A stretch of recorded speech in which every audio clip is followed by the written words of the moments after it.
Olá! Em outro momento, estudamos os embargos de terceiro, que serviam para que, quando um terceiro percebesse que num processo envolvendo A e B, um bem seu fosse penhorado, houvesse um ato de constrição judicial, para que o terceiro pudesse se manifestar dizendo que aquele bem era seu. Então existia naquela figura dos embargos de terceiro uma pessoa, um terceiro, que não participava da lide, mas que tinha um bem seu envolvido naquele processo. A e B ingressam com uma ação, pode ser que A esteja executando B, vamos imaginar aqui uma execução por quantia certa de A contra B. A indica um bem que ele imagina ser de propriedade de B para a penhora. Esse ato de penhora é realizado e C, terceiro, estranho ao processo, percebe que houve a penhora de um bem seu no processo em que ele não é parte.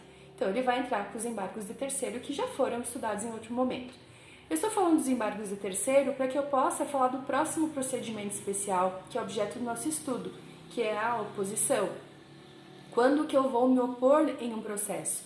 Novamente, quando eu for terceiro, mas com uma ressalva.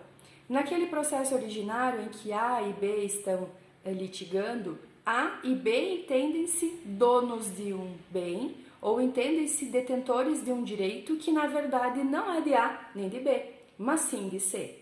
Nesse caso, não há penhora como lá nos embargos de terceiro. Há discussão judicial de quem seja o proprietário daquele bem ou quem seja o titular daquele direito que está sendo buscado por A e por B.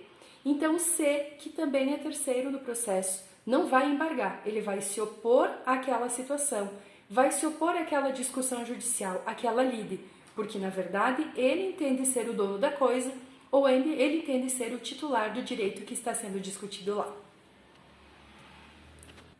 Então eu tenho aqui um conceito rápido de oposição que diz que é o procedimento pelo qual alguém, pretendendo coisa ou direito alheio que está sendo discutido em processo, demanda a ambos os litigantes em litisconsórcio, necessário neste caso para exercer da sua pretensão.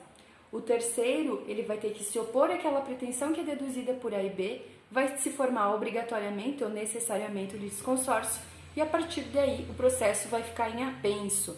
Ele vai ser distribuído junto com o outro, vai ser uma distribuição por dependência e vai ficar apensadinho.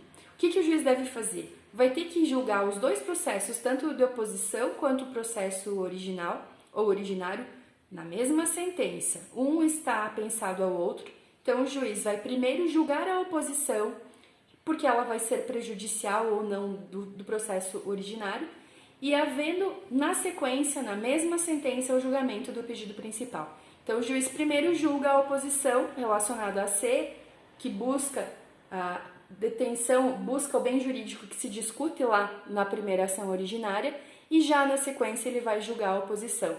Porque vejam, se eventualmente a oposição for julgada procedente, já não há mais que se falar lá do mérito do processo principal. O juiz vai julgar tudo numa sentença só, certo? Na sequência a gente vai falar sobre os requisitos desse procedimento de oposição e também sobre o procedimento em si.